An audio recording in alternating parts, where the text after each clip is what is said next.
Olá, boa noite a todos, sejam bem-vindos a mais uma conversa da Semana Africana, que se segue um conjunto de conversas que já tiveram lugar através desta plataforma, que discutiram desde arte, desde a filosofia, e hoje nós vamos aqui conversar com o Cirque Langa, ou Sérgio Langa, um pouco sobre as suas perspectivas sobre o design ontem, o design hoje e o design no futuro, o design amanhã.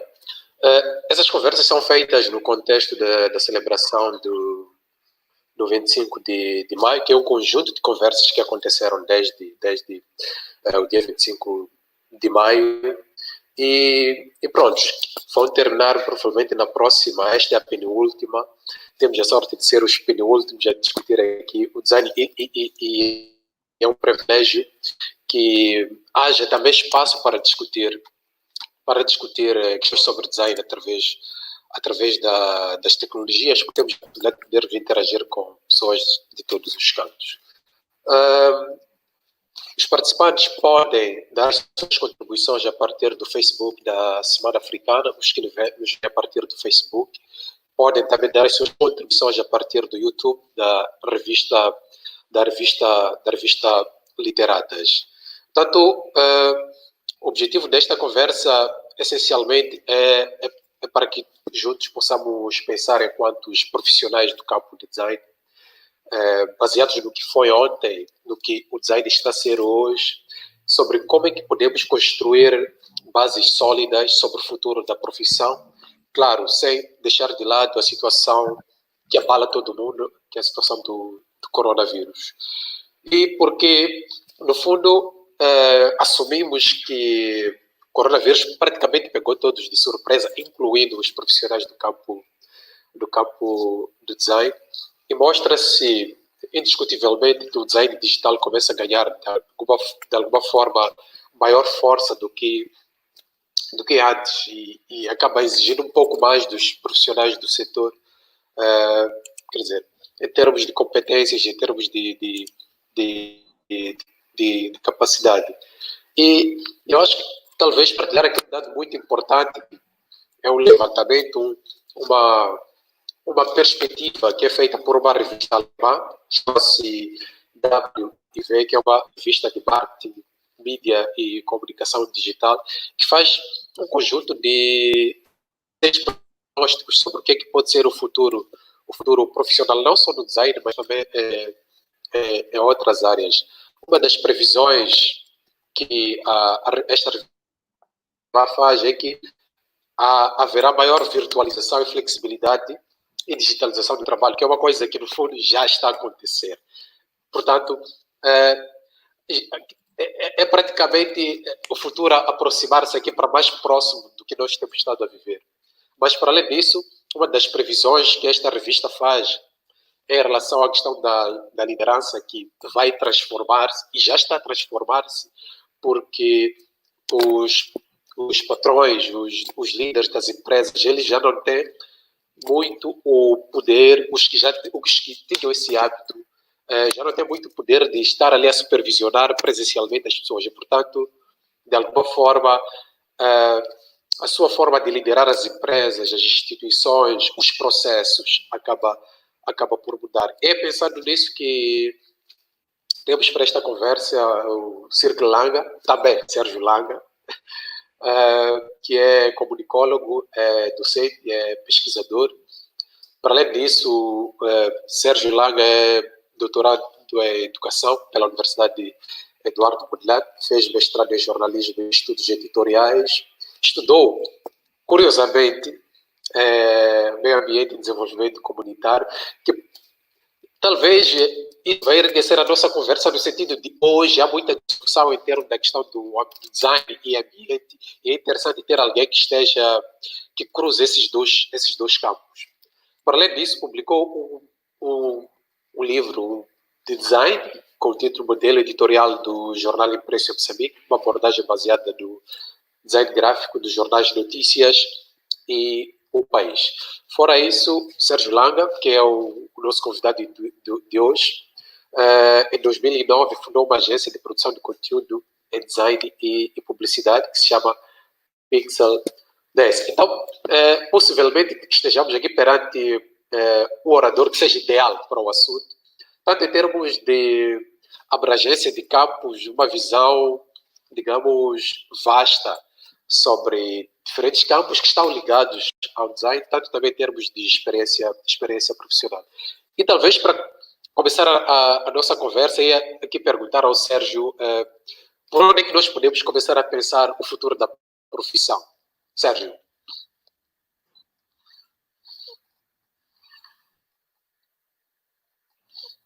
Nos assistem, olá, Mélio.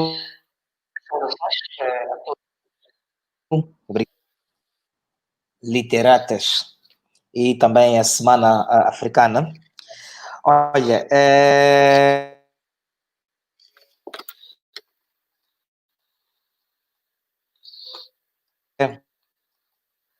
que é a temática, que é o ontem, o hoje e que é o amanhã. Mas uma das formas que eu penso que para poder chegarmos a este ponto era mexer um pouco só de alguns aspectos do passado que pudessem andar um tempo. Não sei se o Mélio permite-me que faça abordagem nesse prisma. Como moderador, tem todo o poder e de dar esta aval. Por favor, Sérgio. Bem, olha, primeiro, penso que é impensável o design sem nos ler aquilo que seria a evolução mediática, que é a evolução dos mídias, ou seja, o design, ele evoluía, ok? E um grande marco que nós temos, a questão da evolução dos mídias, é o século XV, que é o surgimento da tipografia, que é o surgimento do prelo, que outrora já tínhamos outros mecanismos de impressão, mas este vem se configurar como um grande marco pela sua capacidade de produzir para massas e produzir também numa velocidade, digamos, especial, o que outrora não acontecia. Mas mais do que isso, do press media, que é esta tipografia, veio trazer duas questões. Que é do sistema de impressão, mas temos também a tipografia como um tipo de letra. E é exatamente nestes dois termos que entrar para podermos discutir a coisa e empurrar um pouco para o nosso campo cá, digamos, em Moçambique. Há de reparar que mesmo aqui em Moçambique, desde o tempo colonial até esta parte, durante muito tempo usou-se muito este nome para referir-se às gráficas. Qualquer coisa que fosse gráfica atribuía-se este nome tipografia. Com o tempo, depois acabou morrendo esta expressão e fomos assumindo mais agências de design, agências de publicidade e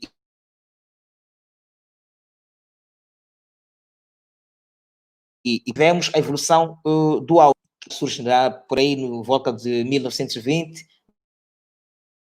Depois veio a televisão, mais ou menos em 30, que se estende até 45, e depois, no fim, veio a multimídia com o advento da internet.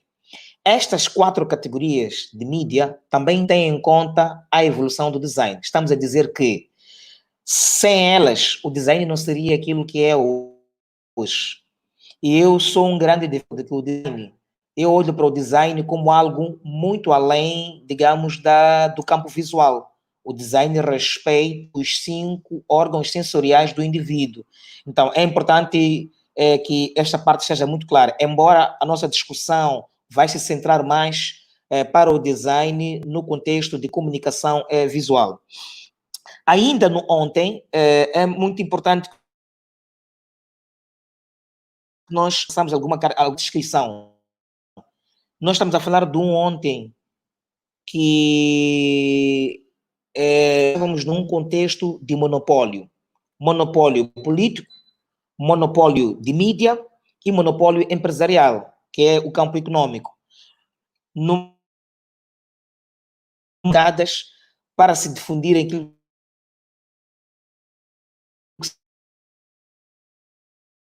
solo empresarial, que é o campo econômico, também trazia-nos um problema.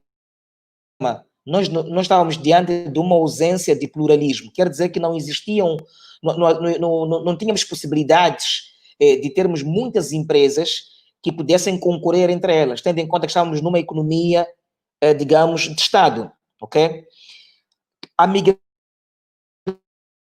migração da fase do monografista, abraçamos este novo sistema que não sei bem o que é, se é capitalista ou o que é, mas o facto é que o abandono daquele sistema para o sistema que nós estamos agora, que veio permitir que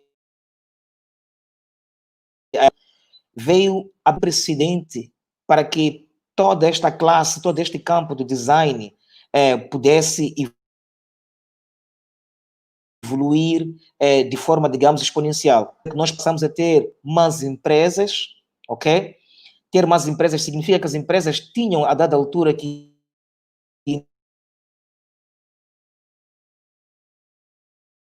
de imagem, onde nós percebemos que o campo do design foi chamado, digamos, a fazer justiça à sua existência. Então, daí vamos perceber que, paralelamente, também foram surgindo concursos de design, vinham responder uma demanda cada vez crescente. Então,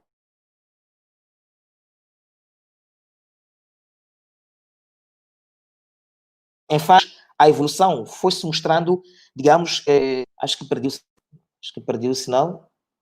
Consegue me ouvir, Mélio? Mélio, consegue? Sérgio, sim, consigo ouvir, mas com algumas pequenas falhas. Com algumas pequenas falhas. Ok. Vou procurar por semana. Estamos diante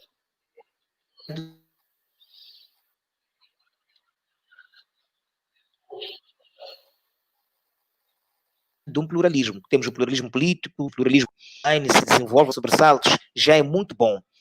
Não tínhamos escolas ontem, hoje temos escolas, estamos a falar da academia. No início eram simplesmente algumas disciplinas ligadas a este campo. Hoje em dia já temos cursos, e temos cursos até superiores. Temos cursos a nível de licenciatura, temos cursos a nível da pós-graduação, que é um mestrado, e eu penso que tudo isto deve que este campo, esta área vem experimentando de ontem, pelo menos, até hoje. Agora, uma questão que tem que ver com como pensar o futuro, não é? Como pensar um futuro do design que vai nos obrigar a falar praticamente do dia de amanhã, não é? Eu vejo três principais componentes. Primeiro, a presença do design nos mídias. Mas esta presença do design nos mídias não é no sentido de vermos simplesmente a passar numa peça de publicidade. Não. É termos o design enquanto um ator direto, ou seja, como um produtor de conteúdos. Ok? Se nós pegarmos num campo midiático como televisão, por exemplo, que quanto a mim considero a área mais pobre de mídia, mais para frente poderei trazer suporte de porque é que digo isto. Se nós pegarmos, por exemplo, o caso específico da televisão, eu penso que há um grande vazio, há lá uma grande ausência do design na televisão, sob o ponto de vista de produção de conteúdos, não que é literalmente alimentada, digamos, por enlatados, por conteúdos que são produzidos fora, digamos, essa é uma questão de estruturar muito bem esta cadeia de valores. Temos condições, do ponto de vista técnico, profissional, de alimentar esta televisão através de produção de conteúdos que são considerados locais. Nós estamos a falar de coisas como, por exemplo, a produção de banda desenhada local, com histórias locais, ok? É um conteúdo esse. Estamos a falar de como é que, por exemplo, os grandes seriados que são produzidos externamente, que praticamente são os que mais nos alimentam, qual é a grande participação, digamos, do designer nesta perspectiva. E aí é preciso olhar para o designer, para alguém que esteja muito além de elaborar cartazes. Nós estamos a falar num sentido mais amplo, mais ampliado. Quem trabalha, digamos, com cinema, quem trabalha com produção de novelas, de seriados, faz, digamos, de classe. Quem trabalha com as telas e por aí em diante faz parte desta classe. Quem trabalha com os documentários e por aí em diante. Então, eu penso que nós temos, do ponto de vista profissional, nós, olhando para aquilo que já foi a quantidade de pessoas formadas, não posso trazer literalmente um número, fico tão objetivo agora, mas posso dizer que só de uma escola privada já vamos por aí mais de 3 graduações a nível de licenciatura. Estamos a falar só da dimensão de licenciatura. Se nós voltarmos para o campo das escolas médias, como o caso da Escola Nacional de Artes Visuais, nós já temos mais de 30 e 50, de 40 graduações, desculpe, partindo do tempo em que a escola existe, enquanto uma escola de formação para este campo. Quer dizer que, do ponto de vista de distribuição de profissionais a nível da praça, mesmo a nível do próprio país, este não chega a ser um problema. O que é preciso fazer aqui é encontrar um mecanismo sobre como é que se pode estruturar esta cadeia. E depois temos uma outra componente, que é esta questão da Covid-19, não é? Que encontra-nos de assalto, tomou-nos quase todos de assalto, mas eu vejo algumas vantagens que a classe do design, por exemplo, tem sobre como responder ou como lidar, por exemplo, com esta questão da Covid-19, enquanto um modelo sustentável de trabalho convivendo, digamos, com a pandemia. Se observarmos as modalidades de trabalho da classe design, não estão muito distantes daquilo que ele será obrigado a fazer, que é trabalhar, digamos, à distância. Nós temos muitos designers que trabalham muito na condição de freelancers e que acabam sendo também produtores de conteúdos de muitas agências, não é? E eu penso que o designer, a dada altura, vê-se obrigado a ter que ser um pouco mais autônomo na forma como ele trabalha. O que vai mudar, provavelmente, é um pouco daquilo que o Melo Tinga esteve a referir-se no início, do seu ponto de vista de gestão. Ao invés de nós termos, provavelmente, alguém que esteja constantemente por cima da mesa a fazer alguma pressão direta em frente, ou seja, por trás de um computador, nós vamos ter que ter um designer, por exemplo, que é um pouco mais autônomo sobre a forma como ele deve trabalhar. Mas aí há um grande desafio que se coloca. Será que este designer está em condições de trabalhar sozinho, do seu ponto de vista epistemológico, do seu ponto de vista de conhecimento, sobre como é que ele tem que lidar, por exemplo, com a produção de um conteúdo? Se ele tiver que estar a trabalhar dentro de uma campanha, por exemplo, ele consegue fazer isso aí sem ter um publicitário, por exemplo, ali ao lado, que possa assessorar, orientar. Então, são estas questões que nós temos que ver. Isto significa o quê? Que será importante que dentro da academia os próprios conteúdos que fazem parte daquilo que é a formação de um designer, elas tenham em conta a nova forma de trabalhar em função da pandemia, que é algo que tornou-se presente e que teremos que conviver com ela. Quer dizer, que teremos que, de modo a preparar um designer que realmente seja autônomo sobre a forma como ele tem que trabalhar. No fim, e por último, não menos importante, dentro daquilo que seria o amanhã, é uma questão que eu tenho me debatido muito com ela, que é a questão do devolver o designer a casa, não é? Eu penso que já começamos a ter sinais de designers que mostram algum interesse em voltar, porque é preciso abandonar esta ideia de que fazer design é fazer uma reprodução de um trabalho europeu, de um trabalho americano, de um trabalho, digamos, asiático. Não. Nós precisamos falar concretamente de Moçambique, não é? Nós podemos fazer design dentro da África. Nós estamos a falar de Semana Africana, do ponto de vista de reflexivo, de reflexão, sobre como é que, por exemplo, o designer pode trabalhar a pensar na questão do afrofuturismo, que é o termo que o Melo pensa num desocupado em voltar à casa, familiarizar as janelas asiáticas, de alguma forma, sob o ponto de vista axiológico, acabamos absorvendo valores que nos são extrínsecos e que se externos. Mas isto não significa que a absorção destes valores deva transformar, por exemplo, o design moçambicano, o design africano, num design europeu. Não. O design não precisa deixar de ser africano, não precisa deixar, e sobretudo salvaguardando as questões identitárias. Vou entrar mais ou menos por esta colocação.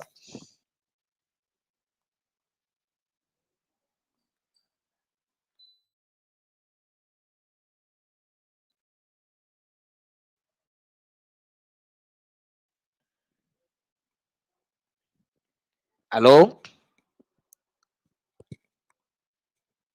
Eu não consigo ouvir o Mélio.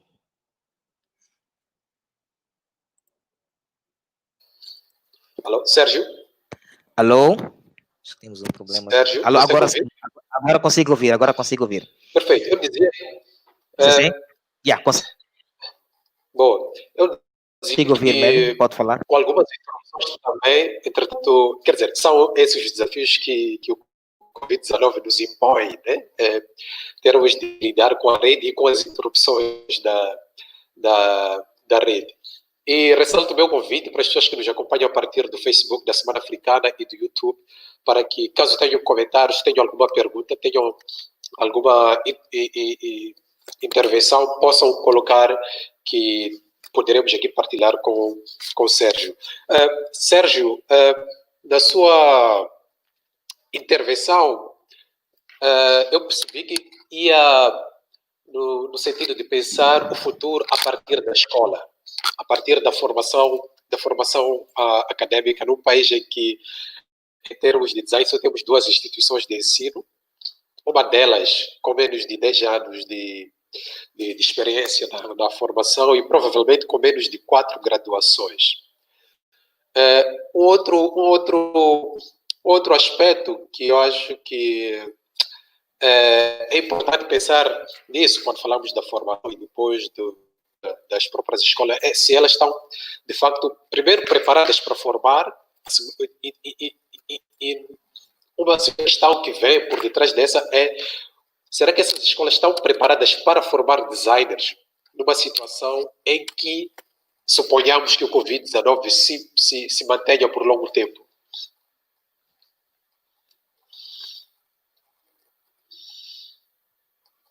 Bem, Mélio, essa é uma questão muito...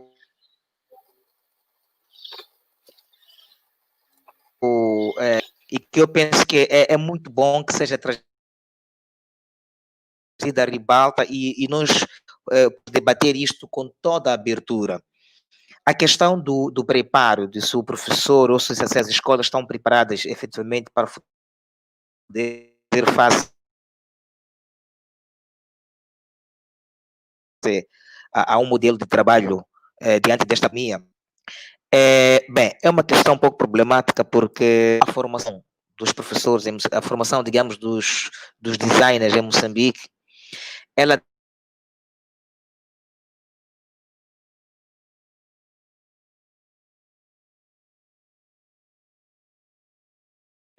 que está presente nas outras áreas, seja... Alô, consegue me ouvir, Mélio? Consegue me ouvir? Perfeitamente, Sérgio, pode continuar. Sim, então, eu dizia que nós temos um problema. Quando observarmos aquilo que são as exigências, por exemplo, a nível de docência em Moçambique, nós vamos encontrar um quadro que não permita que um professor que não tenha o grau superior possa lecionar. E, aliás, temos este decreto agora, que é o 46/2018, ou 46/2018, se não me falha a memória, que, quer dizer, vai exigir que o professor também se faça à universidade ou à instituição de ensino superior com o nível mínimo, digamos, de mestrado.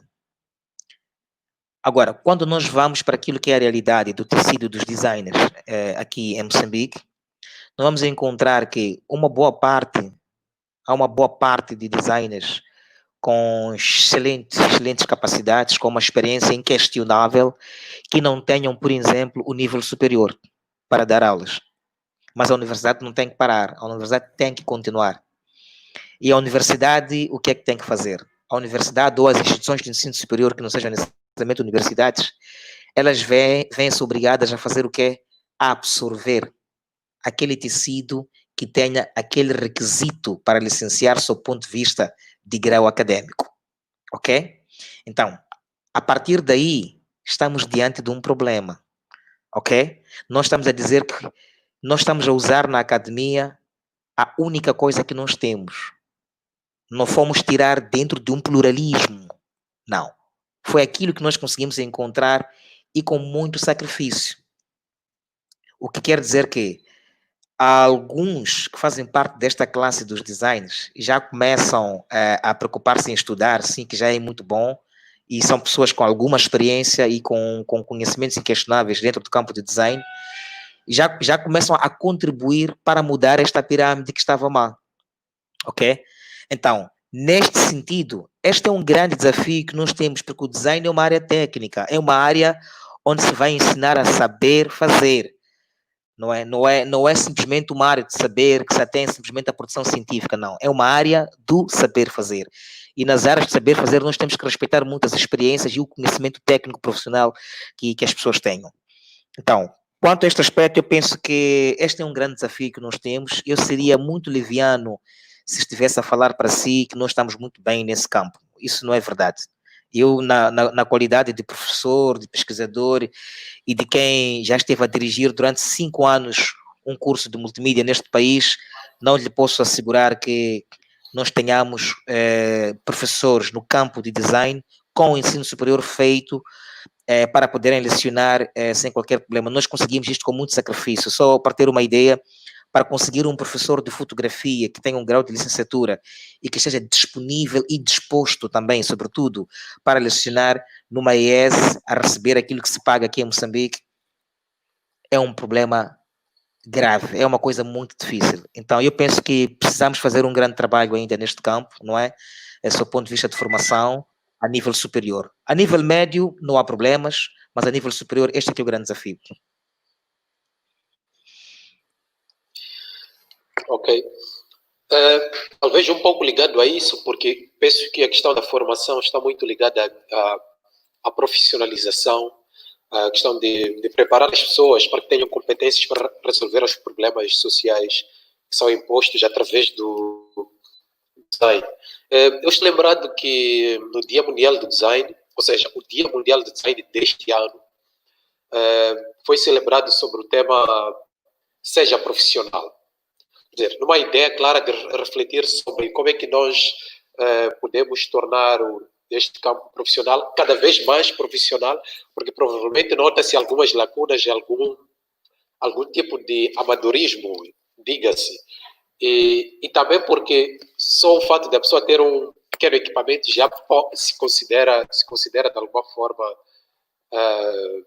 designer ou profissional do campo de design. Na sua opinião, Sérgio, o que é que pode significar ser profissional do campo de design? Estamos a falar de questão de formação ou questão da própria experiência? Bem, esta é uma questão que tem sido colocada de forma recorrente e penso que até belisca a atenção de muita gente esta questão do profissionalismo em função da formação. Eu olho a formação neste campo de design em 2 prismas. Eu vejo uma formação que é num contexto formal, ok? Alguém se inscreve numa academia, estuda, percorre aqueles anos que deve percorrer, no fim tem uma certificação, sai, ok? Mas também vejo uma formação que acontece num contexto não formal. Temos o contexto informal, temos o contexto não formal. Para nós não estarmos aqui a ter que debater estes conceitos de informal e não formal, vamos assumir que estes 2 contextos estão fora do formal, que acho que é o que nos importa agora. Mas há esta formação que acontece neste contexto fora do formal, ok? Que é esta formação que ocorre na base de um tutorial, vamos lá assim dizer. As pessoas entram para o YouTube e vão lá, vão pesquisar aquilo que acham que precisam, uma coisa tão objetiva, e já lá sabe fazer. Está à procura do efeito, está à procura de uma manipulação, vai lá fazer. É uma formação, nós não podemos negar que isso seja uma formação, porque em última análise a pessoa depois aprende a fazer alguma coisa.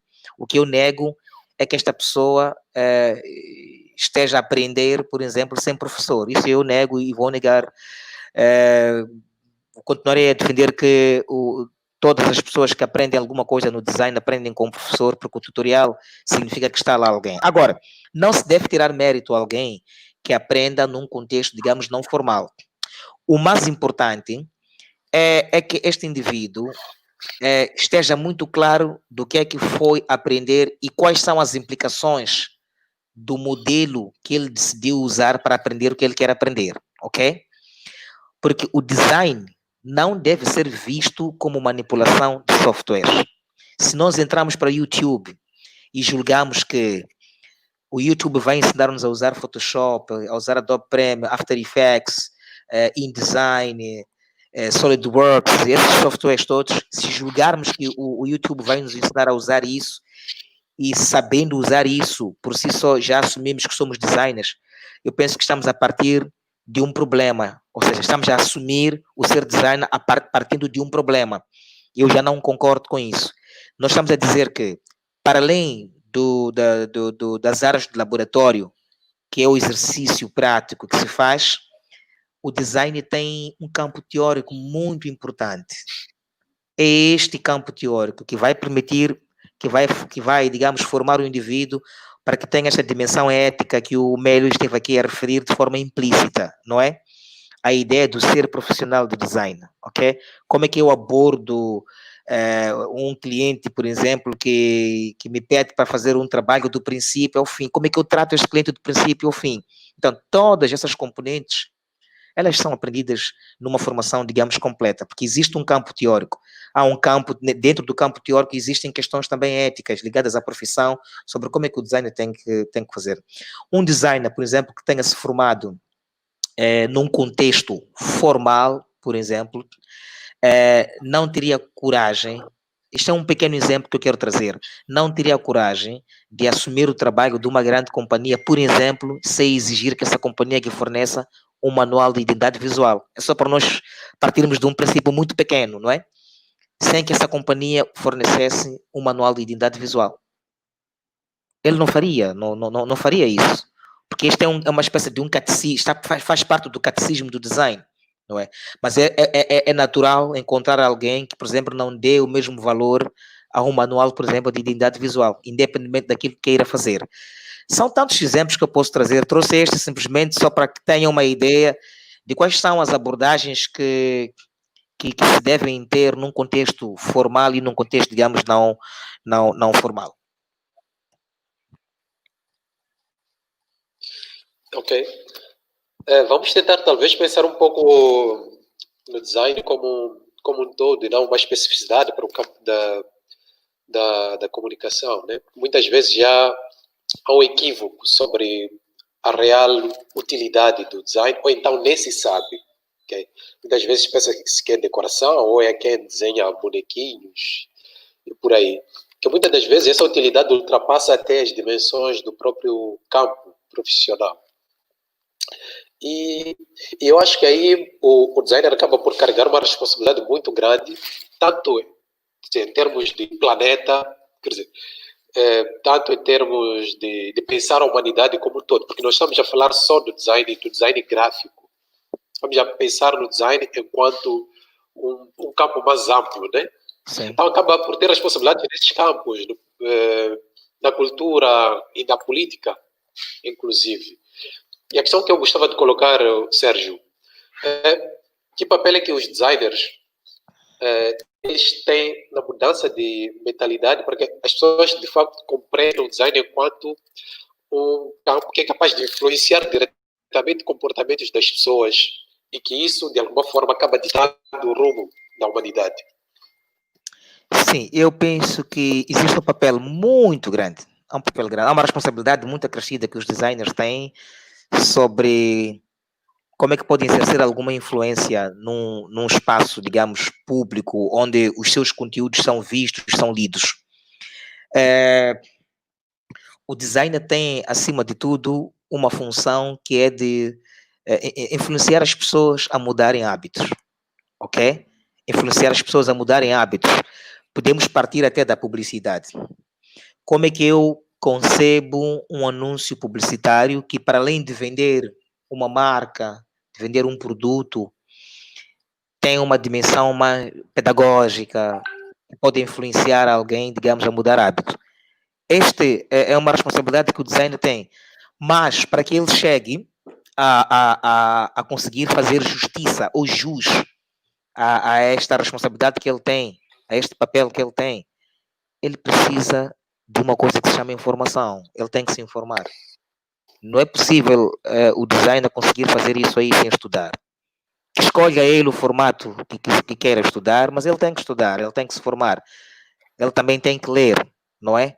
Significa que, se nós tivermos um designer que, do ponto de vista de capital cultural, tenha um capital cultural, digamos que deixa um pouco a desejar, não se pode esperar muito que este designer, nas suas elaborações, nas suas criações, nos conteúdos que ele produz, não se pode esperar muito que este mesmo designer venha influenciar as pessoas a mudarem os seus hábitos, do ponto de vista, digamos, cultural. Porque o seu capital cultural deixa a desejar. Este é um dos aspectos. Mas isto, quer seja pelo jornal, quer pela televisão, quer mesmo pelo próprio design do interior. Porque todo o design comunica. Isto é muito importante que nós digamos. Seja o design olfativo, que é este que chamamos de smell design, que é o design de cheiros, seja o design de paladares, seja o design de som, seja o design de tacto, todo design comunica. É por isso que eu sempre defendi nas minhas intervenções que o design é de comunicação. E a palavra comunicação acrescida ao design é uma palavra redundante, mas é uma redundância importante. Então, todo o design é de comunicação. Então, é impossível nós, dentro da categoria de design que nós escolhemos para fazer, seja ela do tacto ou visual, ou o que quer que seja, ou auditiva, se nós não tivermos um capital cultural, digamos, aceitável ou desejável, vamos ter muitas dificuldades de poder fazer esta comunicação muito na perspectiva de mudar estes hábitos, ok? Como é que alguém pode pensar que, por exemplo, um aeroporto deve ter espaços para que alguém que tenha deficiência física consiga subir, por exemplo? Como é que alguém pode pensar em colocar, por exemplo, vamos lá, temos semáforos aí pela praça, por exemplo. São muitos semáforos que nós temos. O que é que nós podemos pensar como designers para quem não consegue ver, para um cego, por exemplo? Qual é o sinal que nós podemos colocar, um sinal assim, digamos, auditivo, para que aquele indivíduo que está privado da visão possa atravessar? Saber que agora é o momento de eu atravessar. Quem pensa essas coisas são os designers, não são enfermeiros. Nem são pessoas da saúde que cuidam da visão deste indivíduo. Então, são os designers que devem pensar isto. Mas para que um designer pense numa coisa destas, ele precisa ter informação. Sem informação, ele não vai conseguir chegar aí. Ainda não estamos a discutir um nível de criatividade, atenção. Porque quando temos informação, a criatividade, ela tem o maior campo de ser explorada. Mas quando não se tem informação, essa criatividade acaba morrendo e nem chega a um nível até de inovação. Eu acho que é importante, Sérgio, se calhar perceber aí, dentro dessa toda engenharia, o papel essencial do designer para fazer uma espécie de intermediação, porque nós temos o produto ou serviço que é resultado do design a ligar-se às pessoas, e muitas das vezes as pessoas não têm noção de que aquela determinada coisa de alguma forma transforma a sua forma de estar, transforma a sua forma de ser, transforma o seu dia a dia, transforma o comportamento dessa pessoa. O papel do designer nessa situação, em que consiste, ou em que consistiria? Porque eu acho que o futuro pode começar daí, em que as pessoas de facto têm noção, compreendem sobre a real utilidade do design.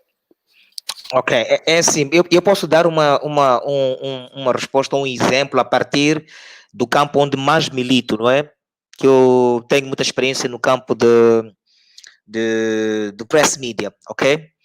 Eu publiquei um livro que, de alguma forma, mostra qual é a pertinência do design. Sob o ponto de vista do design, o que é que leva as pessoas, por exemplo, a lerem um jornal e a não lerem outro jornal, por exemplo, ok? Uma coisa muito rápida que posso dizer em relação à publicação deste livro é que, veja só como é que o design, quando salvaguardado, pode ajudar as pessoas a aderirem ou não, por exemplo, um produto e motivá-las, digamos, e motivá-las no sentido de continuarem neste mesmo produto. Deixa-me só dar um exemplo. Nós temos, por exemplo, dois jornais, não interessam aqui os nomes. Temos um jornal que é pequeno, um jornal que é grande. Está mais do que provado que, sob o ponto de vista de ergonomia, segurar um jornal grande para ler causa-nos muitos constrangimentos relativamente a um jornal pequeno. Logo, estamos a discutir forma. Quer dizer que o indivíduo começa a pensar a partir da forma. Este é o primeiro ponto. 2, vamos deixar a forma, migramos já para o conteúdo. Sob o ponto de vista visual, como é que a arrumação do conteúdo de um jornal pode, digamos, beliscar a atenção dos leitores relativamente à arrumação do conteúdo do outro jornal? Quando falamos da arrumação do conteúdo, não estamos a discutir a questão semântica como tal, da significação daquilo ainda não. Mas estamos a discutir sob o ponto de vista visual. Como é que aquele conteúdo me atrai para eu chegar até ali. Então, tudo isto, quando um designer não salvaguarda, eu penso que, de alguma forma, ele não está a contribuir muito, ele simplesmente está a fazer um trabalho básico, sem, no entanto, estar a contribuir sob o ponto de vista pedagógico, porque aquelas pessoas, só de receberem um trabalho que é considerado aceitável ou tecnicamente bem, nós estamos a ensiná-las também a saber apreciar o que é uma coisa tecnicamente aceitável. Se nós, por hábito, propormos ou propusermos produtos medíocres, por muito que sejam 6 produtos medíocres, e haja alguém que goste de um dos 6 produtos medíocres, o produto não deixa de ser medíocre porque apareceu alguém a gostar, não é? Então, é a partir daí que nós temos que pensar a coisa, que esta mudança que nós pretendemos que ela seja, ou que ela ocorra, deve partir da forma como nós emitimos a nossa proposta, que deve ser visualizada, deve ser vista, deve ser concebida. Então, eu estarei educando, sim, um indivíduo a saber o que é um jornal bem feito tecnicamente. O que é um videoclipe, por exemplo, bem feito tecnicamente. Educar que é um videoclipe bem feito tecnicamente não significa obrigar as pessoas a gostarem necessariamente daquilo, mas as pessoas passam a saber. Ok? É claro que a questão do gosto é relativo, né? Não podemos entrar para julgar que vamos conseguir uniformizar os gostos das pessoas, não as atenções das pessoas. Mas, no mínimo, estamos a discutir a questão mais técnica, não é? E falamos da técnica por quê? Porque este design não é resultado de uma obra do acaso. É resultado de alguns conteúdos que foram dados na academia e que dizem que minimamente respeitemos os aspectos técnicos para podermos conceber os nossos produtos. Não sei se respondi a sua questão, Mélio.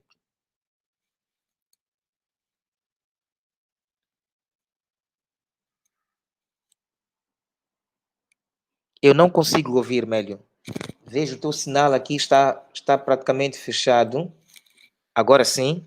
Agora sim, consigo ouvir, agora sim. Já consigo ouvir. Estava em mute. Estava aqui com o micro. Estava com o micro fechado, que é normal, às vezes tem que fechar os micros. Pois. Bom, há uma questão que eu acho que é pontual de uma das pessoas que nos acompanha aqui a partir do YouTube, que gostaria de perceber o teu posicionamento ou a tua análise em relação à existência ou não de questões já ligadas já ao afrofuturismo como parte do conteúdo. Penso que essa é a questão da tela, como parte do conteúdo dentro do processo de formação, né, nas universidades.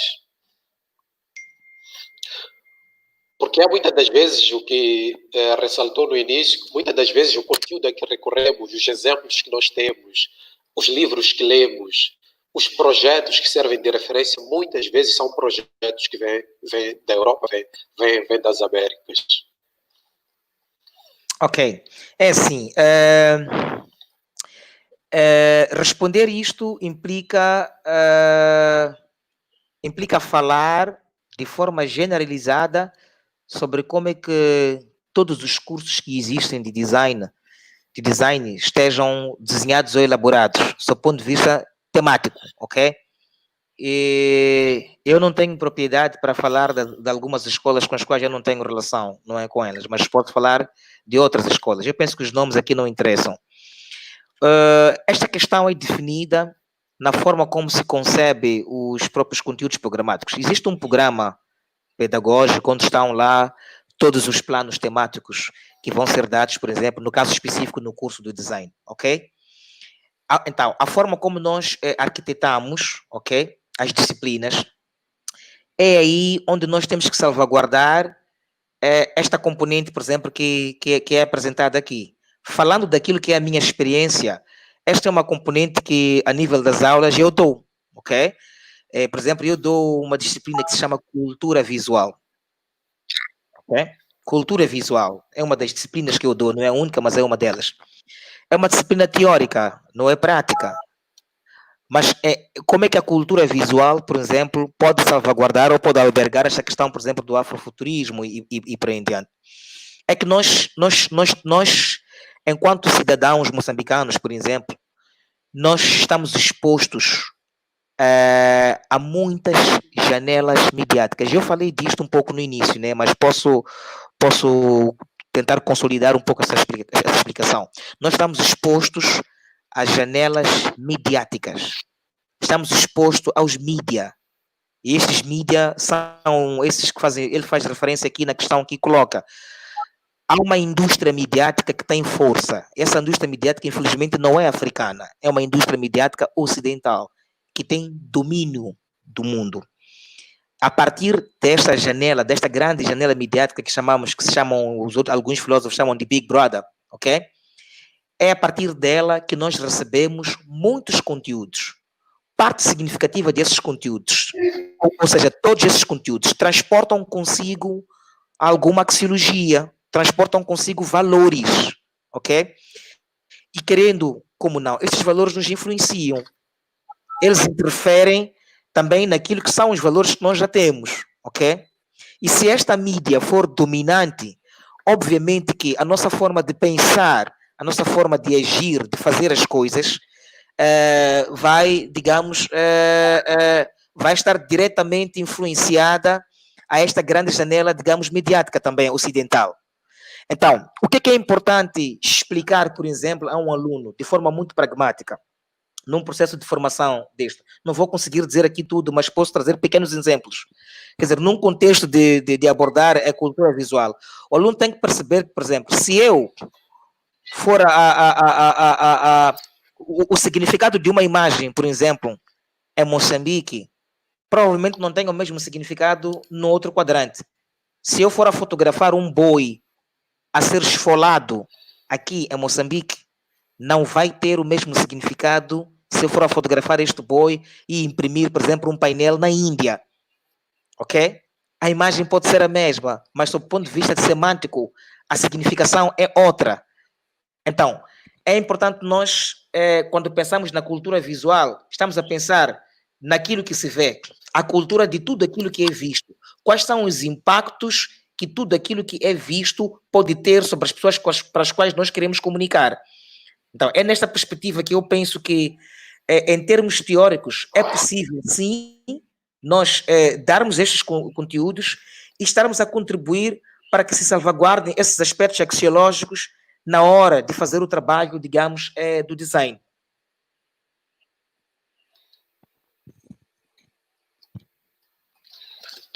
Ok. Bom, eu acho que este é um ponto interessante que é capaz ainda de nos roubar a maior parte do tempo desta conversa. É importante e ainda é sensível. Por causa de Moçambique, por exemplo, em termos de processo histórico, em termos da construção da história, se é que temos história de design, ele é dado a partir de Portugal. As primeiras manifestações do design gráfico, eles carregam traços de um design que é muito ligado a Portugal. Como é que nós somos capazes de nos desprender da história, deste ontem, para podermos construir um amanhã que seja efetivamente muito ligado ao que nós fazemos, muito ligado à nossa história, às nossas características, aos nossos lugares, que esteja muito ligado à nossa música, esteja ligado à nossa dança. Como é que nós conseguimos nos desprender disso para construir uma nova narrativa no design, que seja de fato africano também? Sim, mas aí, Mélio, eu concordo parcialmente com esta colocação que traz. Concordo parcialmente, por quê? Porque, sim, todo o país tem história, nós também temos história. O que nós podemos discutir é se essa história está escrita. Porque a escrita não é a única plataforma para albergar uma história. Existe a oralidade e as outras. Pessoalmente, já contribuí também com um pouco de história sobre design e já está disponível isso na internet. Não é muito, mas é o que eu consegui escrever até aqui. Mas é assim, Mélio, eu vou concordar parcialmente, porque sim, temos sim um design que de alguma forma rouba esta influência, digamos, de Portugal, mas repare, quando nós quando alcançamos a independência, ok? Nós vamos perceber que há um conjunto de jornais que morre, ok? Morre. Mas prevaleceu um jornal, sim, prevaleceu um jornal que é o chamado Jornal Notícias que nós temos hoje, ok? Dos mais antigos jornais. Quer dizer, que foi considerado, é considerado a coqueluche do jornalismo impresso, mas não só, também é a coqueluche do design, né? Do design impresso, sob o ponto de vista de jornal também. Repare que quando alcançamos a independência, depois temos aquele tempo que Samora Machel vai dar a alguns portugueses que se identificavam com a sua política e que os que não se identificavam para poder deixar o país. Repare que este mesmo Jornal de Notícias fica, digamos, abandonado sob o ponto de vista técnico e profissional. Então, o jornal muda de identidade. Passa a ter uma identidade, digamos, não desejável, sob o ponto de vista técnico. Isso é visível, nós podemos ver, se formos lá ao arquivo, para podermos apreciar a evolução. Mas repare, estávamos num estado de monopólio político, monopólio midiático. Não havia preocupação naquela altura do Jornal de Notícias ter que ombrear com outro jornal. Não precisava disso, porque estava, a parte disso, era a revista Tempo, e todos estes eram geridos praticamente pelo mesmo organismo. E depois vamos ver que temos, nesta mesma fase, também uma forma de fazer design a nível de cartazes, seja nas paredes, em outros lugares, que não é resultado do design português, não. Repara bem para como é que são os cartazes. São cartazes que estavam mais preocupados em difundir ideologias políticos partidárias, não é? A luta continua, viva Frelimo e por aí em diante. Todo aquele design que nós vamos observar, seja nas paredes, que era pintado nas paredes, nós somos construtores da nação, tudo aquilo não respeitava uma lógica de elaborar o design português. Era uma lógica nossa. Está certo que hoje, de acordo com o conhecimento que nós temos, há um questionamento que nós podemos fazer se este design é incipiente ou não, mas não respeitava um formato português, era um formato nosso. O que quer dizer que nós, na altura, avançamos com dois formatos. Um, a nível do jornal, porque por inércia recebemos isto, né? Porque foi a herança que nós ficamos com ela quando alguns portugueses se foram, mas, por outro lado, a nível da produção dos cartazes, dos eventos, eu penso que foi uma forma mais moçambicana de fazer aquele design. Claro que tinha características de incipiência, mas não deixa de ser a nossa forma de fazer aquele design. E eu penso até que, com mais vagar, com esta entrada, com esta janela mediática que se abriu para que nós absorvêssemos esses conteúdos que viessem de fora, é que começamos a ter, de forma muito massiva, esta influência, não diria portuguesa, mas uma influência europeia, que é esta coisa que me leva a dizer agora que temos que levar de volta o design à casa. que está ligado um pouco à questão do afrofuturismo, não é? Então, eu penso que, sob o ponto de vista de identidade, acho que até estivemos um pouco melhores antes do que hoje. Eu sou defensor desta tese. Digo identidade. Estamos melhor. Sim, sob o ponto de vista de identidade, atenção. Mas quando digo identidade, refiro-me a uma identidade enquanto uma forma de fazer design. Porque, quer dizer, se calhar até a influência podia ser mais uma influência cubana, por causa dessa questão do socialismo, porque alguns cartazes nossos, até eles de alguma forma confundem-se um pouco com aqueles cartazes cubanos, né? E é preciso compreender o porquê desta relação que nós também tivemos nessa altura, já nessa altura com este país. Se reparar, há alguns cartazes que aparecia a figura de Fidel Castro, entre outros, que eram cartazes feitos na base da ilustração mesmo, são cartazes que se confundem com os nossos cartazes, que aparece lá a figura, por exemplo, de Samora Machel. Então, sob o ponto de vista identitário do design, atenção, falo de identidade mais do design, não quero discutir identidade cultural nesta perspectiva destas indumentárias que são faladas hoje, mas sob o ponto de vista identitário do design, ou seja, um design que se está mais para o lado da Europa ou do Portugal, ou se está mais para o lado de Moçambique, eu penso que tivemos um design que está mais para o lado de Moçambique. Agora, o que é que nós tínhamos do ponto de vista de incipiência? Sim, este design, por exemplo, no caso específico de uma publicidade, não era uma publicidade criativa como tal, era uma publicidade informativa. Aí sim, eu penso que posso concordar com esta questão. Não tínhamos como tal uma publicidade criativa, mas tínhamos uma publicidade informativa, ou seja, um cartaz que é feito simplesmente para informar. Não há viagens, não convida o espectador a ver outras coisas que nós vemos nos dias de hoje.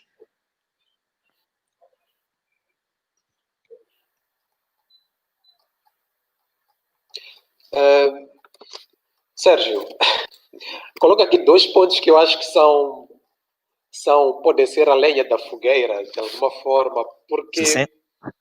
coloca de um lado a questão da identidade do cartaz, depois do outro a questão da identidade cultural. Afinal de contas,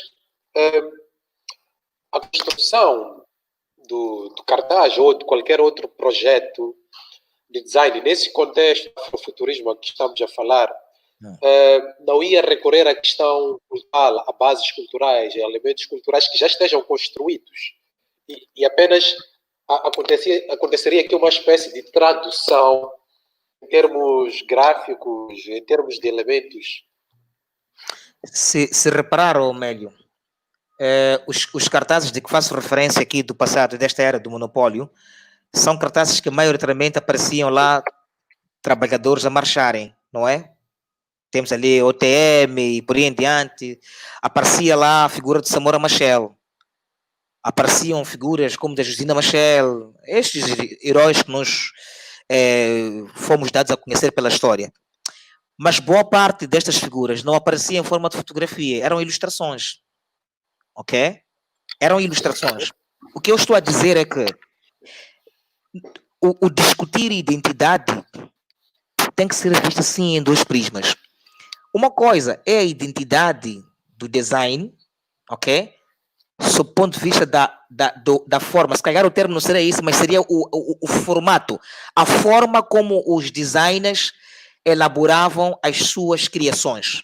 A forma como elas elaboravam, independentemente do conteúdo, mas estou a discutir forma, porque a forma é uma coisa, o conteúdo é outra coisa, ok? A fotografia, por exemplo, do Machel, ela pode ser colocada de várias formas. E a forma como esta fotografia é colocada, ela pode nos empurrar a sabermos, não, esta forma é uma forma da linhagem europeia, é uma influência europeia que nós temos. Não, esta forma não é europeia, não é asiática, eu penso que é nossa. É neste prisma que eu levanto esta questão. A forma de fazer o design.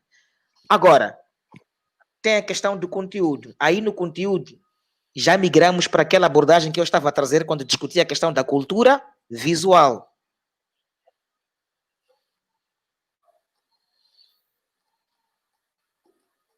Alô? Sérgio? Sim, sim. Sim? Então, sim, então, há estas. Eu penso que é preciso fazer essa Consigo distinção. ouvir.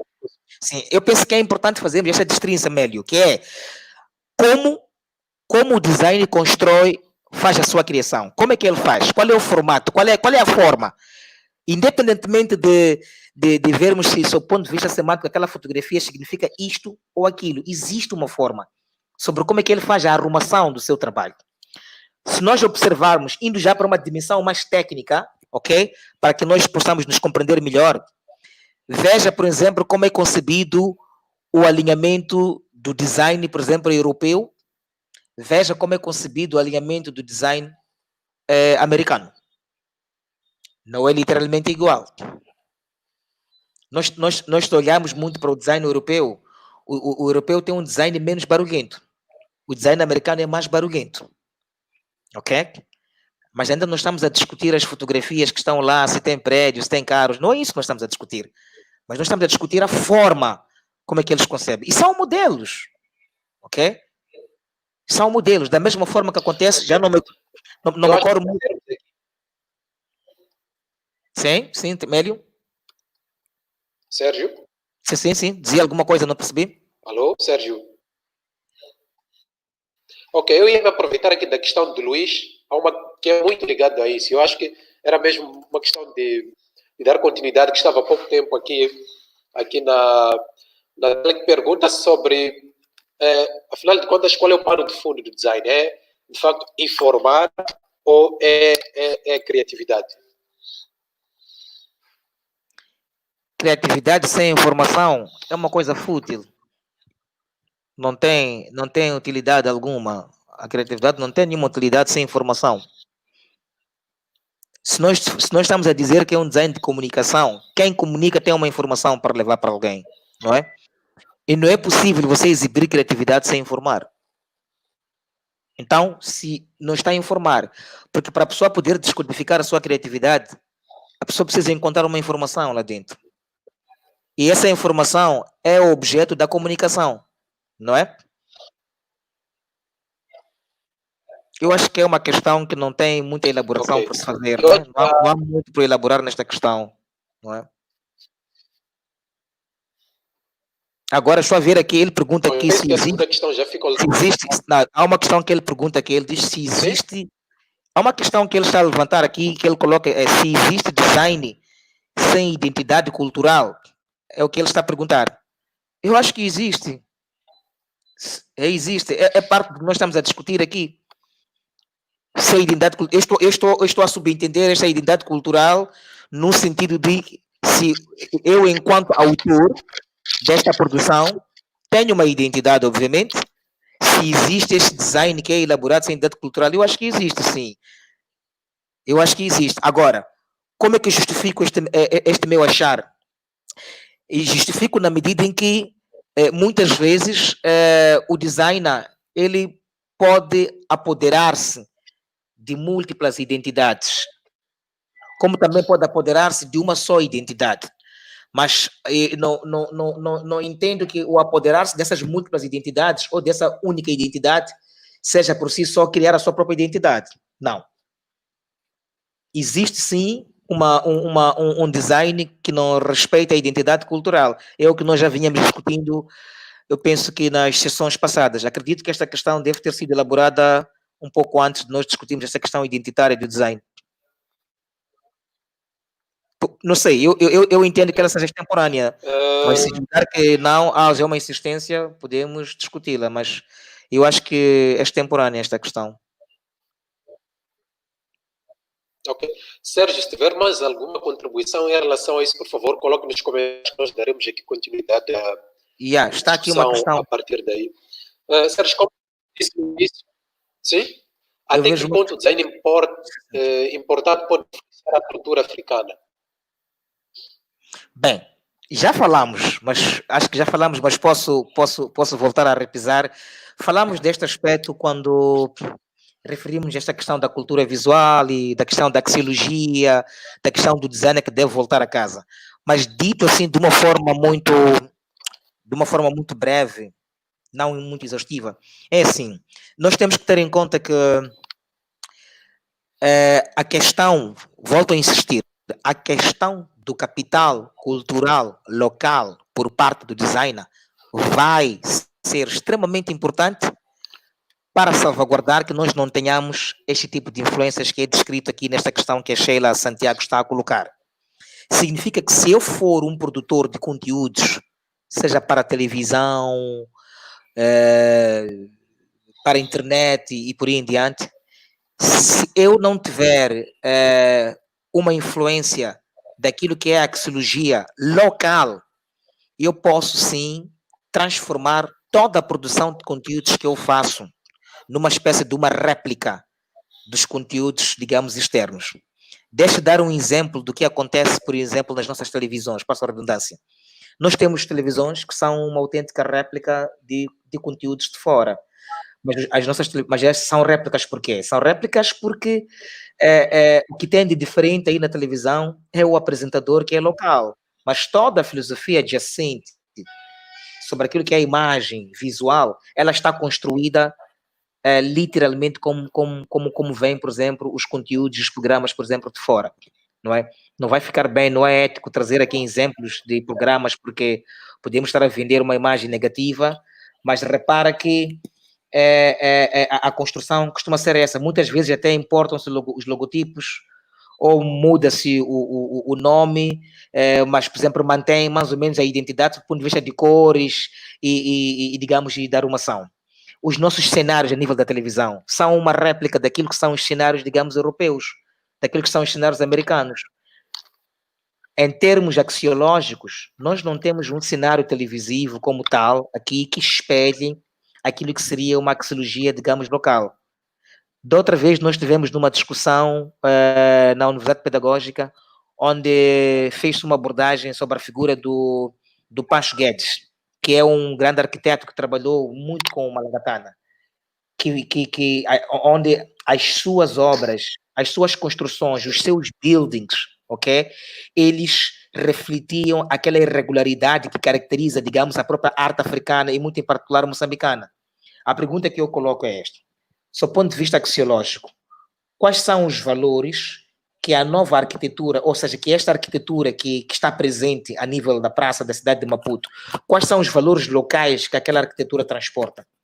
Porque aquilo também é design, Mélio, ok? Então, nós temos que ver como é que o nosso capital cultural, como é que as influências que nós temos dos estrangeiros ou as influências externas, elas podem contribuir, ok? Para que essas mesmas influências estejam presentes na produção local. As obras que são construídas aqui são construídas localmente, senão não estariam aqui.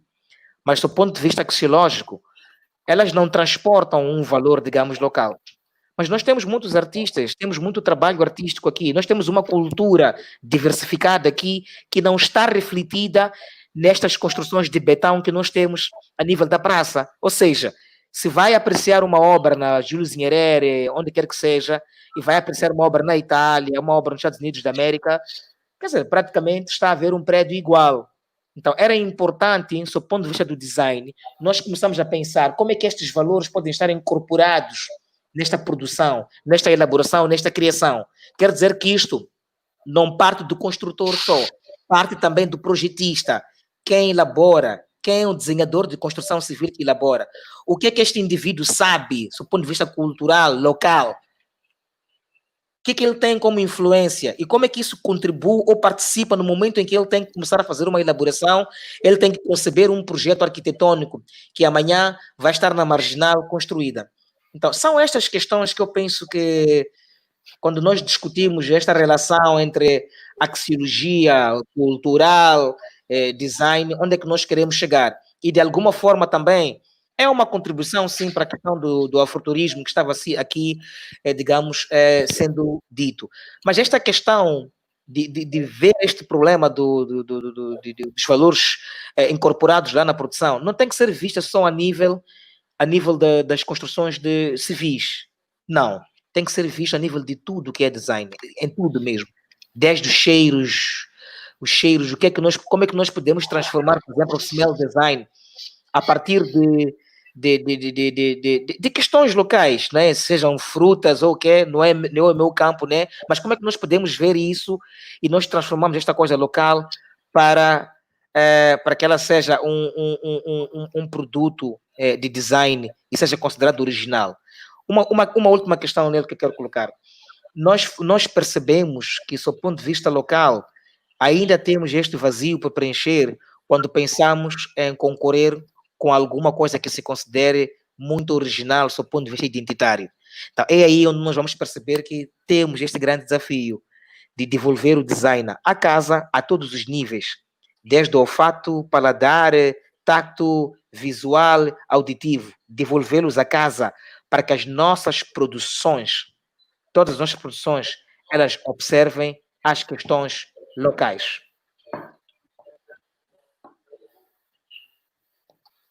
Ok.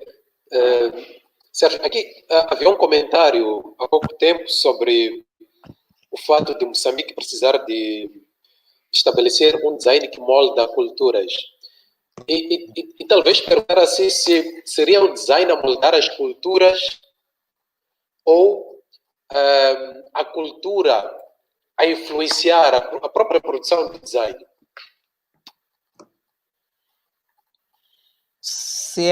Não percebi esta última questão, Mélio, desculpa, pode repetir? Não percebi esta questão. O comentário aqui do Exoda Designs diz assim: Moçambique tem de estabelecer um design que molda culturas. E a questão é, nós precisamos de trabalhar sobre um design que vai moldar as culturas ou a cultura, ou então deve ser a cultura a influenciar a nossa forma de nos posicionarmos enquanto designers, de influenciar a nossa forma de fazer o design. Ok, é assim, eu diria que a dada altura nós vamos ter aí alguma reciprocidade, mas não quero cair muito pelo lado da reciprocidade porque é muito perigoso. A publicidade, por exemplo, a publicidade que nós vemos na televisão, que vemos na internet, que vemos nos livros, nas revistas, é resultado da rua.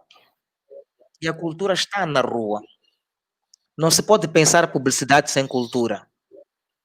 Quer por um meme, por uma palavra que é muito conhecida a nível do país, quer por uma imagem. Não se pensa design, não se pensa publicidade sem cultura. Quer dizer que nós extraímos da cultura e nós trabalhamos. A questão que, para mim, penso que devia ser colocada nesse contexto seria como é que nós podemos,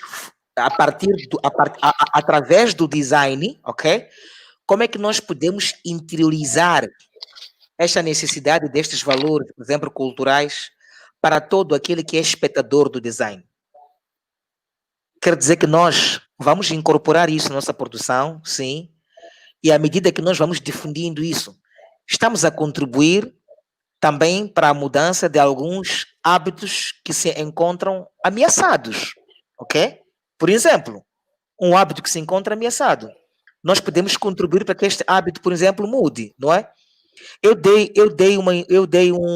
um exemplo estava a falar por uma televisão, dei um exemplo do filme Black Panther, por exemplo, ok? Que eu penso que é ideal para esta pergunta que o Mélio coloca. Os nossos ancestrais, por exemplo, os nossos ancestrais tinham uma forma muito peculiar, própria, digamos, de arrumar os seus cabelos, ok? E na altura eles não sabiam o que é um pente, mas eles arrumavam os seus cabelos e arrumavam da sua forma. Então tu tens um filme, ok? Que aparece, e sob o ponto de vista de figurinos, aparecem lá pessoas que querem em termos de vestes, querem em termos do tipo de cidades que eles têm, que não são cidades características da americana e da europeia, são cidades mesmo que me parecem ser próprias de África, ok? Que achei interessante aquelas cidades. Quer dizer, quer sobre o ponto de vista daquelas cidades, quer sobre o ponto de vista de indumentária, a forma como aquelas pessoas, por exemplo, se vestiram. O filme apareceu, o filme tornou-se popular, e em muito pouco tempo o filme conseguiu influenciar pessoas, por exemplo, a abandonarem, vamos lá, os cabelos, os famosos cabelos de extensões, por exemplo, que é uma discussão que acontece, é muito travada aqui na praça. Abandonaram os cabelos, por exemplo, extensões, e começaram a usar o cabelo próprio. Muitas mulheres fizeram isso. Eu não digo que esta questão da cultura tem que ser inserida na indumentária, tem que se inserir aí nesta dimensão, mas este é um pequeno exemplo que eu estou a dar sobre como é que um trabalho feito pelo designer pode influenciar na mudança de hábitos. Hoje em dia, ficou, é uma moda, o que está na moda, mas o fato é que é um valor que existia outrora que foi recuperado, foi resgatado. Não é novo aquilo, mas como é que foi resgatado? Através da disseminação de um trabalho de design. É nesta perspectiva que eu prefiro discutir a coisa e não ver a coisa no sentido de que o designer tem que elaborar elementos novos da cultura para poder influenciar. Até pode ser, se forem bons, nós não vamos negar. Eu acho que a aculturação não é má. Não. Nós não temos que nos preocupar com a aculturação, porque todos nós somos projetos, somos resultados da aculturação. Nós não temos uma cultura que seja literalmente pura. Nós somos todos produtos da aculturação. Nós falamos muito da capulana, por exemplo. É muito usada a capulana. Quem disse que a capulana é originalmente nossa? Não é nossa. A capulana nos foi trazida. A capulana é um resultado da aculturação, mas hoje ela já foi firmada como nossa. Os próprios cabelos e extensões que nós estamos a tentar negar, que eu pessoalmente não gosto, se calhar um dia vão ser nossos, eu não sei. O fato que nós usamos, que é o termo e gravata, nunca foi nosso. Mas hoje nos apropriamos daquilo. Hoje em dia você não pode se apresentar como um indivíduo formal se não tiver aquilo. Com todas as negações ou discursos que reúnam escassos consensos, é um facto de que o termo e gravata tornou-se num elemento, digamos, de confirmação, de seriedade ou de coisa, digamos, ou de rigor, ok? Agora, nós nunca vamos ter um consenso sobre esses elementos. A aculturação não é um problema como tal. O problema é quando aquilo que é objeto da aculturação acaba sendo negativo. A nossa maior preocupação tem que ser com a funcionalidade, ou seja, o que é que vem de outra cultura que nos pode ser útil para nós? Se não for cultura nossa, lavar as mãos ou ferver água para beber, mas é cultura, por exemplo, da Indonésia, então faz sentido nós absorvermos aquela axiologia, porque é um valor aquilo. Nós temos que absorver aquela axiologia, por quê? Porque se calhar vem daí que o número de mortos ou a esperança de vida reduzida venha, por exemplo, daí dentro de uma determinada cultura que não tinha, passo a redundância, a cultura de ferver água para beber. Então, a grande preocupação aqui é, como designer, se eu tiver que contribuir com uma axiologia nova, eu tenho que avaliar até que ponto, sob ponto de vista de contribuição, este coisa é novo. Eu posso sugerir isso, pode ser incorporado e passa a tornar-se algo que faça parte dos nossos elementos culturais. Porque tudo que é nosso hoje, antes não foi nosso, mas hoje tornou-se nosso.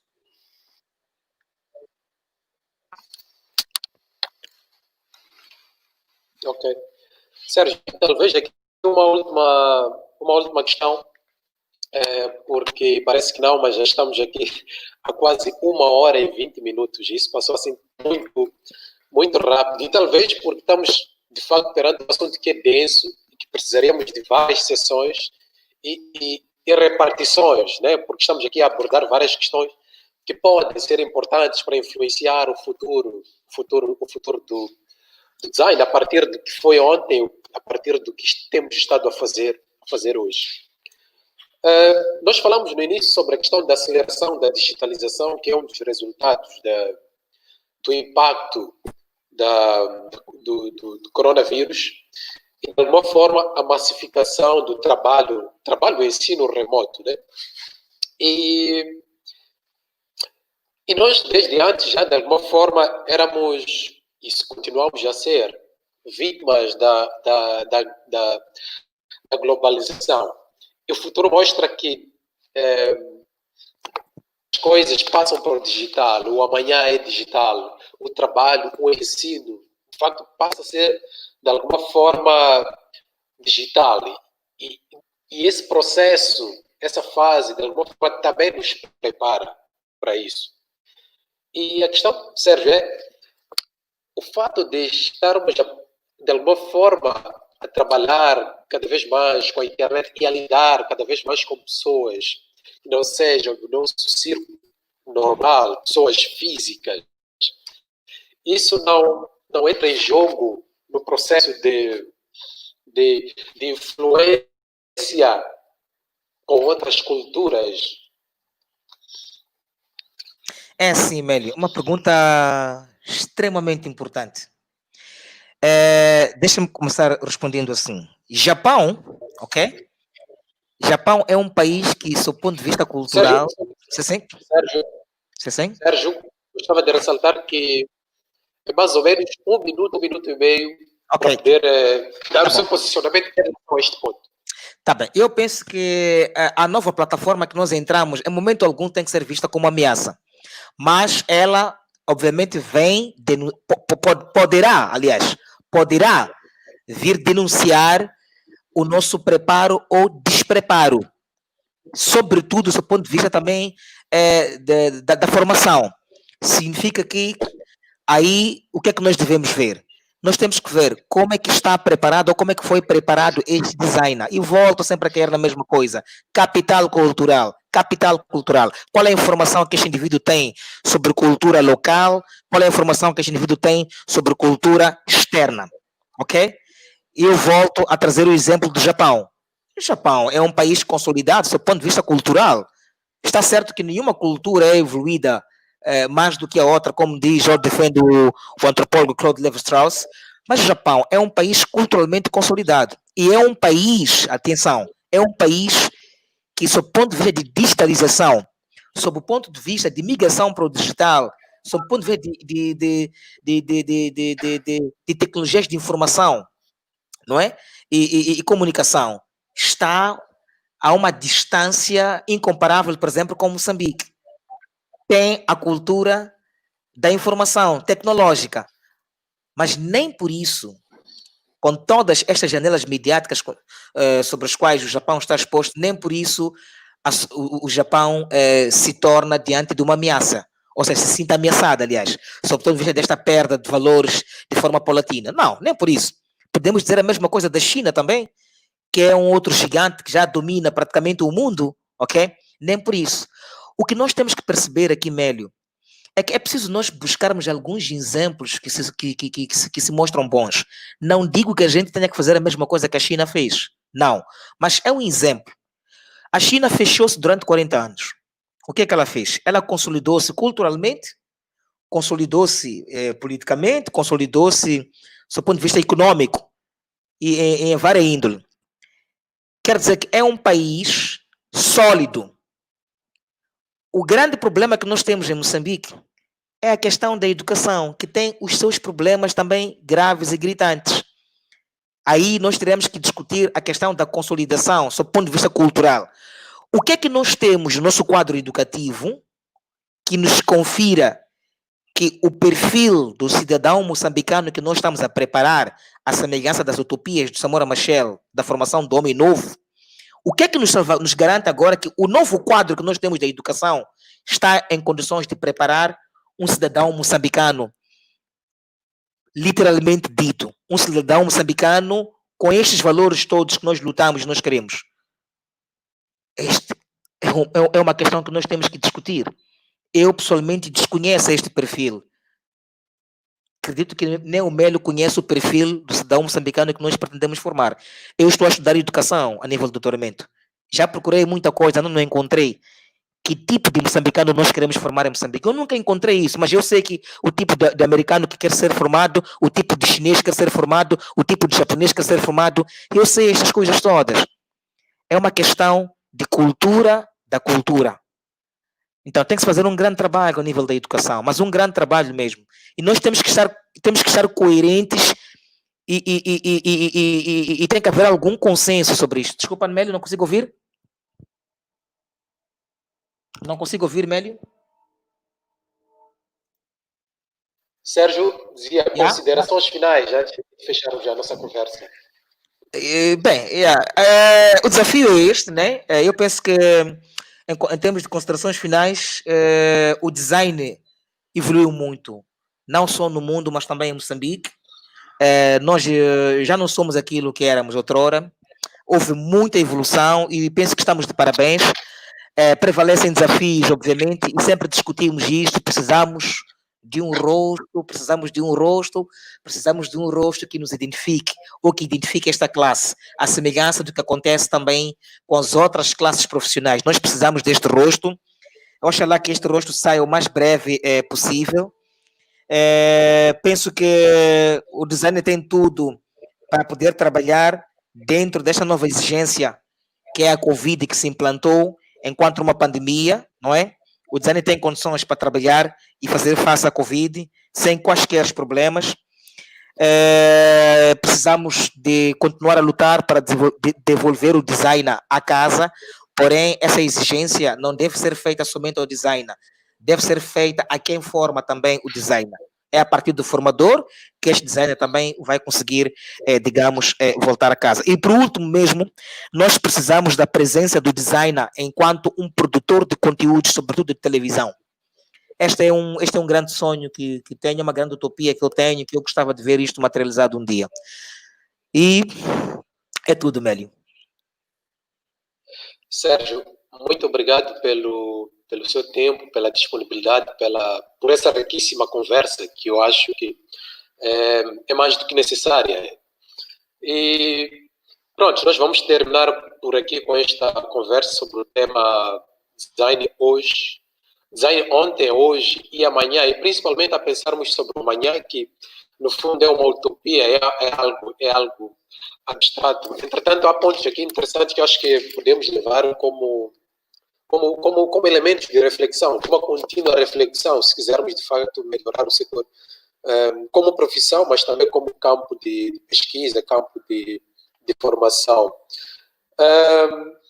Eu penso que a ideia principal que fica para todos nós aqui é a necessidade de voltarmos a casa, e diria também a casca, que é muito na ideia de buscarmos construir algo que de facto seja nosso, e não precisa ser de facto originalmente nosso, porque, como disse aqui o Sérgio, o mundo hoje acaba por se tornando de alguma forma a mesma coisa, acabamos nos misturando, acabamos tendo influências de várias ordens. Entretanto, há essa necessidade de nos consolidarmos enquanto um país, enquanto um povo, e o design tem um papel importante nessa consolidação, na consolidação da nossa identidade, na projeção da nossa cultura, na transmissão da ideia do que é de facto ser africano ou ser moçambicano, que não precisa ser necessariamente algo forçado, porque é uma ideia antiga de querer apurar,